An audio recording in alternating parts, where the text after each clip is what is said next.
رجع رمزي بعد 20 سنة، لقى القرية اتغيرت والبيوت والأراضي مش زي زمان. راح ناحية أرض عم سعد، ما بقاش عارفها من التغيير اللي فيها.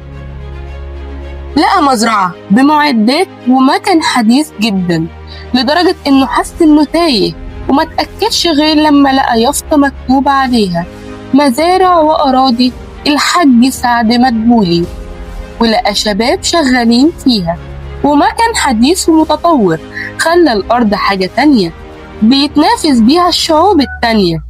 ولقى شاب واقف قدامها، راح وسأله هو فين الحاج سعد. الشاب لف وشه وكان محمد ابن عم سعد. قال له ده والدي، أنا فاكر حضرتك يا أستاذ رمزي، حضرتك كبرت بس شكلك ما اتغيرش. حضرتك جاي تشوف آخر التحدي بينك وبين والدي؟ رمزي كان وشه عليه الغضب، لكن في نفس الوقت كان مرعوب من الشباب واللي عملوه.